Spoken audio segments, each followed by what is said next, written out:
Va a haber ruido con el tema de la compra de dólares y el impuesto a la compra de dólares. Y sí, claro. O a las, tema, sí, transacciones con tarjeta de crédito. Hay gente que dice, me hubieran avisado antes que yo ya me compré el pasaje, no sé, y sí, Brasil. Bueno, si ya se compró el pasaje no va a pagar...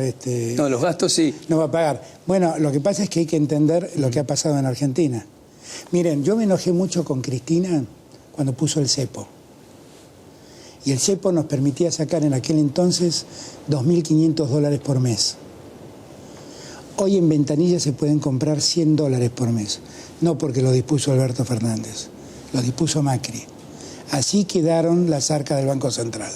Así quedaron. Entonces, yo marco estas cosas. Vuelvo a repetir, no quiero que esto se tome como provocación ni como vocación de plantear diferencias. Solo contar lo que nos pasa. Solo contar lo que nos pasa.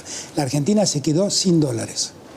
Los dólares en Argentina entran si producimos y exportamos. Si además los pocos dólares que tenemos se nos van en paseo de los argentinos, estamos en un problema enorme, porque los dólares que los necesitamos para comprar insumos y producir.